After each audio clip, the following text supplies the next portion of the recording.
Hello, everybody. I am excited. This is the first, by the way. I've never had someone with this type of experience on a show and an interview or even just having a conversation with. I'm really proud to bring to you Gina Osborn, who is a leadership consultant and international speaker. And she spent 28 years in law enforcement, chasing Cold War spies in the Army and terrorists and hackers as an FBI agent. Through it all, she learned that crises can be managed and that chaos can be controlled and that change is inevitable. Gina also brings her wisdom as she's the host of the Lead Like a Lady podcast. Check that out anywhere that you listen to podcasts, which features inspiring women who've made it to the top in male-dominated industries. So I'd love to welcome Gina to the stage. How are you today? Hi, thank you. I'm fine. Thanks for having me. Okay, I've literally never spoken to someone with your type of background before, and I'm really excited just to learn more about what your general experiences were like. And first off, though, what even got you involved in like the FBI and the CIA? And did you watch a lot of war movies when you were a kid? Like, where did this come from? Well, there are two things that I wanted to do. I wanted to be a writer and I wanted to be an international woman of intrigue. I wanted to be a spy. Wow. And it was back during the Cold War in the 80s. I was fascinated with everything that was going on with the CIA and the KGB. And so I figured I wanted to work for the CIA. And so I was in my second year of college because you need a 4-year degree in order to work for the CIA. And a young man sat next to me and started telling me about the Army's counterintelligence program. I was a cocktail waitress at the time. I was broke. I didn't know how I was going to continue with my education. And the next day I went down to the Army recruiter and enlisted. And 8 months later, I was eating dirt at Fort Jackson, South Carolina in basic training. And that's how my Army career started. And instead of going into the CIA, I wound up going into the FBI and did that for 22 years. Wow. And is it just like they show you in the movies? Are you wearing, professional suits and playing poker and is Um, drinking martinis? I think it seems really, really exciting, but it could be very exciting in real life too. I guess it just depends. There was a lot of paperwork involved. They don't show that on TV, but yeah, it was a great ride. I really enjoyed my career both in the military and in the FBI. Okay, and then something happened where you made this evolution into leadership consulting and helping women grow and thrive and helping everyone just be able to navigate chaos, which I'm sure you experienced a lot of. What was that? Where'd that moment come into play where you said, this is the next thing I want to do in my professional career? You know, I always wanted to write and I wanted to be creative and tell stories. And I am able to tell stories through my presentations. I'm able to, tell stories when I'm trying to inspire people and on the podcast. So yeah, just kind of, I wanted to be creative when I left law enforcement. I didn't want to go into the security world as much as I just wanted to inspire people and help people reach their fullest potential. So that's what I'm doing now. Is there a play or a movie or a TV show coming up since you like to write so much, or is this mainly just in your presentations and work?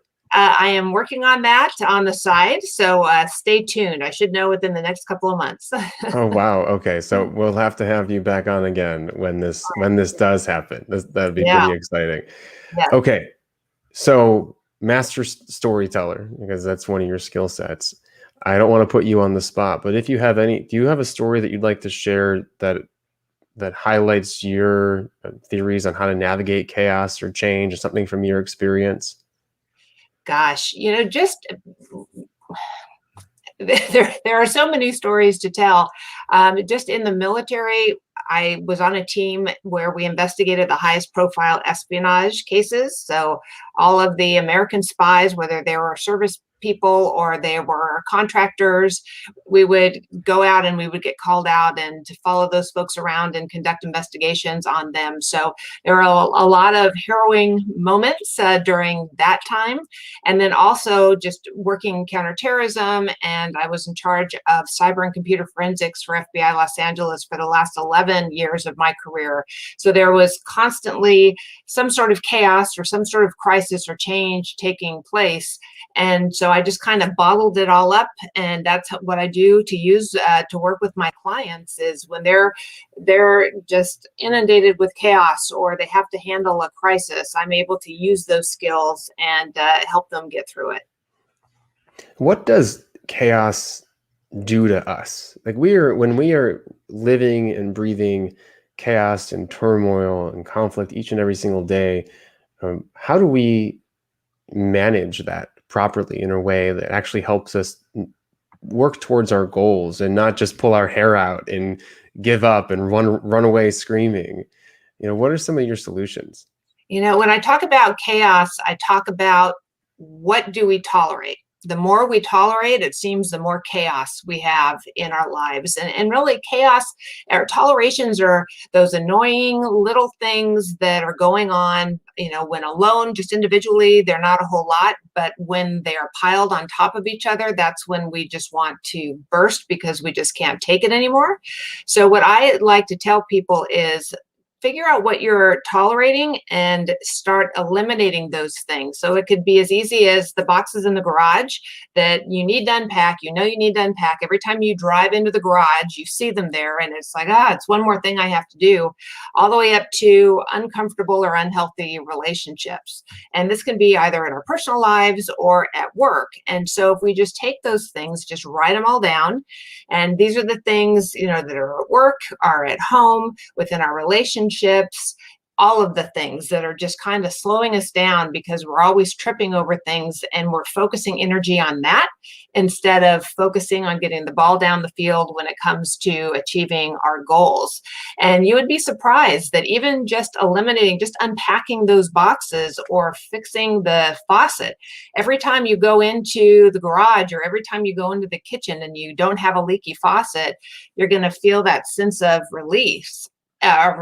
And so the more you tolerate, or the more you eliminate your tolerations, the more space you're going to have to be able to prevent chaos from coming into your life. So that's the recommendation that I use with my clients, and it really does help to release all of that and be able to focus on what's important. I love that. And I would even recommend that for things that are on your to-do list. I work with a lot of clients that have like infinite to-do lists, and I go, how long has that been there? And they go, it's been, past a couple of years. You gonna do it? Probably not. Like, is it really important to you? So get it off your list too, because anything that you see, anything that's within your space, and it can cause a lot of stress and be draining. And like you said, it's freeing when you can take that away. Where now you have, before your mental energy was spent on this one thing that was really bothering you, now you have that mental energy to spend on something else that might be more important. Right. And you bring up a good point, priorities. Everything can't be a priority. So if you do an assessment, identify what your priorities are and just stay within the confines of that. And if something comes up and it doesn't fall into your priority list, then you need to swipe it aside because we can't do everything and everything can't be a priority. And so this is a really great practice. I recommend everyone to try that out. Write down, what are overstepping your boundaries, what's causing you stress, and just start eliminating them, start crossing them off your list, and prioritize the things that are truly important to you in your life. And those two really good exercises, actually. I'm wondering, with your experience working in very high stress, very important situations, how did you ensure that you kept a level mind, and how you didn't fall into the turmoil and the stress of chaos within those moments, those critical moments? Because we experienced this in this past year with the world shutting down. Individuals were in a very highly ambiguous situation. Their whole worlds were turned upside down, and a lot of people didn't know how to handle it. I mean, hence the explosion of the personal development field right now, the professional development field. I don't know about you, but as a leadership coach, it's just like people are banging down my door. How do I manage? how do I live in my life that now doesn't feel like my life anymore? Right. Well, again, it's knowing what your priorities are. Are your priorities work related? Are they home related? I think, like you said, we've learned a lot in the last year and a half. But really, again, if we have less chaos in our lives, we're going to be able to make better decisions when it comes to dealing with a crisis. And I think a lot of people learned during the last year and a half what is important and what's not important, and really staying true to yourself. And then self-care is super important as well. I mean, just working major cases, whether it was organized crime, counterterrorism, cyber, counterintelligence, there was always something going on. And so you just really have to take that time. I mean, even if it's a few minutes a day, just to kind of to process everything, because if you don't, that's when you're just going to get totally burned out, and you're not going to be any use to anybody. What are some ways that somebody can prioritize things? Is there a ranking system? Are there any exercises that you'd recommend? I would say it's got to be a ranking system, is really knowing, because you can't get that promotion and be a good family person and take care of your elderly parents and talk to the neighbor every day. Then when they come out and you're late to work, you can't have all of those things. So really, I mean, even as a family, to sit down and say, okay, what are our priorities going to be for the next 6 months, and really just kind of sticking to that. And you talked about it as well, as far as setting boundaries. That's so important, to be able to, okay, figure out where are we going to put our energy, what are we going to do, and who's responsible for what. I think that's really something we need to do in order to step forward. But I'm a big believer in lists, because you can see it in black and white, and reviewing that list, because it's easy to forget what the priorities are and what are the things that we need to eliminate as far as tolerations and the chaos. So it's really an active thing that people need to do if they want to make a change in their life. It can be that simple. It's, someone comes to you and they go, I can't stand it. I'm burning out. I'm overstressed. Great. There's a bunch of things we will talk about, but most importantly, who's causing your stress? What's causing your stress? Really get to know it. Start getting rid of some of those things and start focusing on the things that empower you, and then focus on the things that you need to prioritize so you feel good about your day and your time and your life. And that can just build an incredible environment that supports you. And all of Yeah. a sudden now you were initially just in chaos, and now it seems like you're almost at peace. And but how do you work with someone that just can't make the list? They just go, I'll make the list, and they don't make the list. Well, So I don't really work with people like that. yeah. I have an executive boot camp program where I work with people who are super determined to eliminate whatever obstacles are in their way. And these are long-term obstacles. I mean, it's a choice. People are going to choose whether or not they're going to make change, or they're going to ruminate in the chaos. And I really can't help the people who choose to ruminate in it, because there are a lot of other people who really are interested and eager to grow and to change for the better. And those are the folks that I like to work with. Okay, we've been doing a lot of action-oriented, professional, personal development focused talk right now, but I can't overlook the fact that you just have an incredible career. And a lot of people might be wondering, well, what is it like? What was it like? And, what did you learn along the way? And so are there any major lessons that you learned within law enforcement, chasing Cold War spies, and, being in intelligence, that you would like to share? Gosh, it was amazing. I was a cocktail waitress before I became a counterintelligence agent. So talk And then about, and then you acted like, and then you had the role of a cocktail waitress as a counterintelligence agent, right? So it came back. It was like you learned, you role played. yeah. See, I needed those skills. I needed to appreciate the skills. Yeah. It was just I I loved it. I loved the people that I worked with. I mean, because the people on the military side, I mean, those are your true heroes and your true patriots. But on the FBI side, you just have such amazing talent there because the average going through the FBI Academy, the average age is 31 years old. So you have these people going into their second careers. You have people who are PhDs. So you're really surrounded by greatness every day. And that's what I loved about the FBI family and the FBI environment.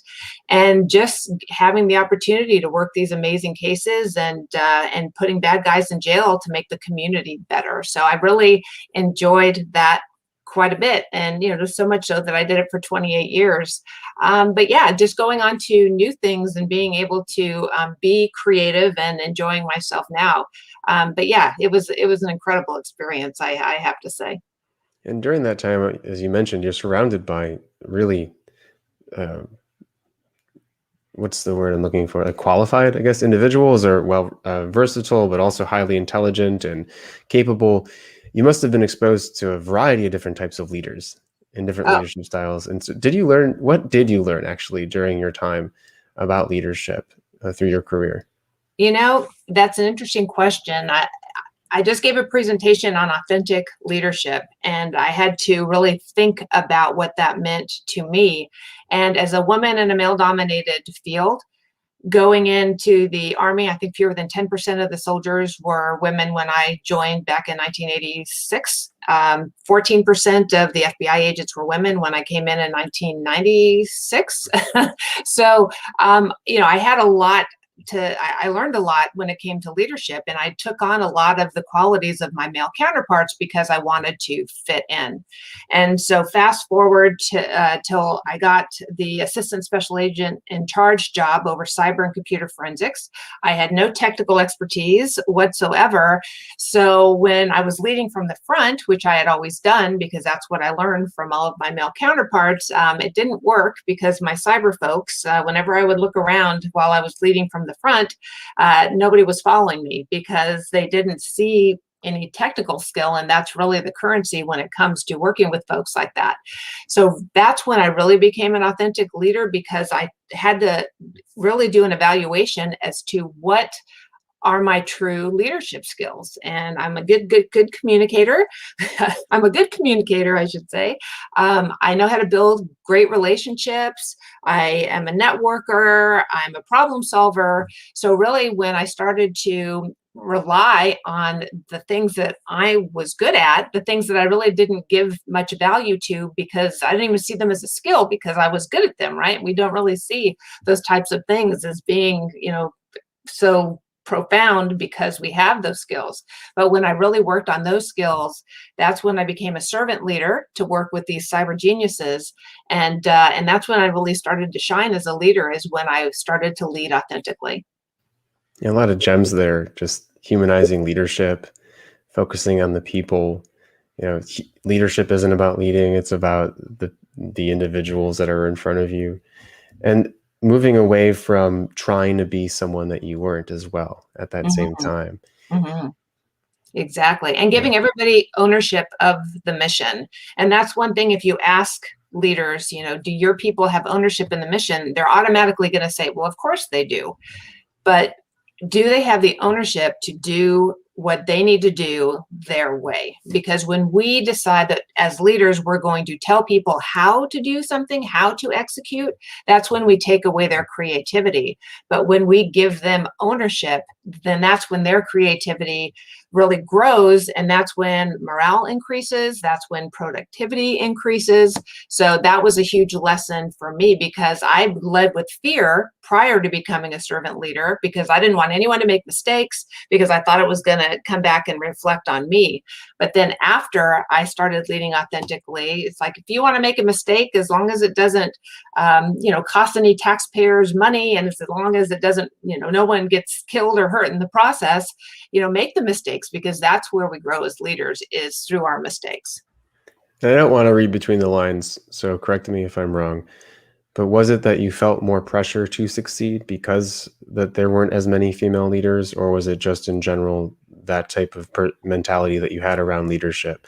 So it's that I have to almost lead through fear instead of lead through this idea of safety and trust and connection.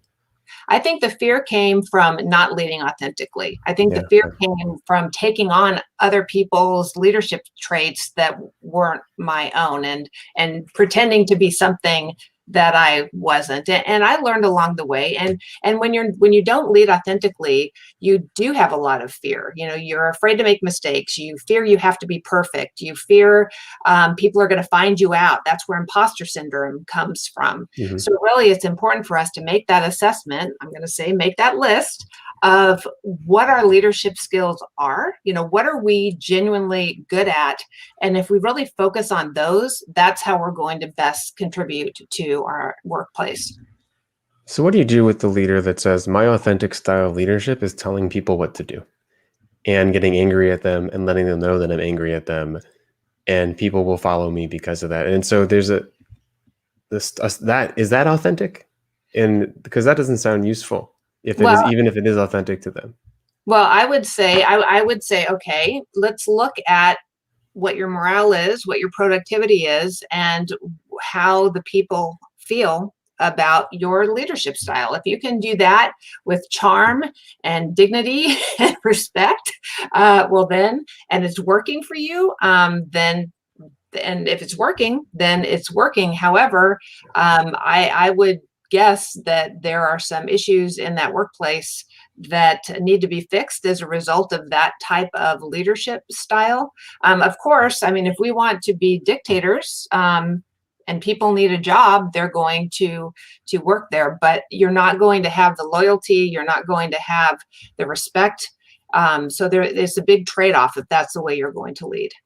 Yeah, I think the authentic part there is accepting that that's what you're doing and Mhm. seeing it for what it is and understanding that there are consequences for it, and then accepting the culture that you're creating based on that style, instead Exactly. of, instead of being like, why is everybody leaving? And Yeah. being like, and then being screaming at people as they're all walking out the door. It's a level of just like you're taking away your ego and bringing in a sense of awareness, which, I think before was a hot topic, was is just greater emotional intelligence, which I don't hear people talking about that as much anymore. It's Yeah. just like EQ, or this, this overall awareness of yourself and the people around you. But a lot of what we're talking about is baked into that. Sure. Yeah, absolutely. So if you were to leave our leaders with one last piece of advice on how to navigate chaos, or just in general on leadership, what would you give to our audience?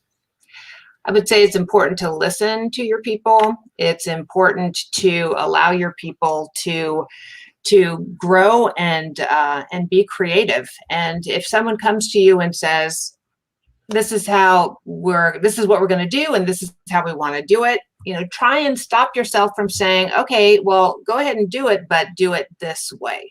Because if you're telling people how to do things, again, you're taking some creativity out of their sails, and that can be demoralizing sometimes. So just having that support and giving your people ownership, I think that's the greatest advice that I can give, because that's where you're going to increase your morale and your productivity, by people wanting to contribute to the overall mission.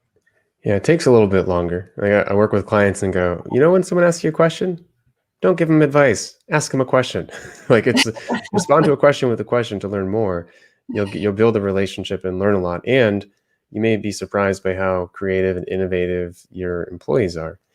Um, Absolutely. I used to have great big gumballs on my desk, and whenever I would see an unsuspecting agent or support employee walking past my office, I'd always bring them in to chew gum with me, because it's very, very hard to keep your composure when you're chewing gum with the boss. And so it kind of opened it up to have nice conversations. So I got to know them, and it's not all about work, because especially now with everything that's happened through the pandemic, we need to know, as leaders, we need to care about what's going on in people's yeah. outside life if we really want to bring them in and keep them productive in the work life. I love the gum chewing too, because when someone's talking, you blow a bubble, so then you can't talk. I see it. I see how it works. Okay, where can our audience learn more about you? And I know you have some freebies for everybody too. Yes, yes, yes. So I have freebies, two freebies. One is 5 steps to navigating a male-dominated field for women. And then I also have 7 ways that you can, these are ebooks, by the way, 7 ways to eliminate chaos from your business and your life. And they can go to GinaLosborn.com to download those ebooks for free. And also, you can go to listen to Lead Like a Lady on your favorite podcast provider. I actually had a guest on yesterday, Chris Marshall Harris, and he did something at the end which amazed me, and I'm going to do it here. It's go to Gina's podcast, because this is how podcasts are ranked and this is how they get more listenership. And just go leave a review. Listen to an episode, leave a review, leave 5 stars, and it's going to, if you've taken one thing away from this, this will add so much value to Gina, to her show, for her audience, that I think that's a way to pay this forward, this free advice, this incredible conversation. And also make sure you go to our website and check out all our other freebies too. So thank you for your time, Gina. This has been a pleasure. Thank you so much for having me.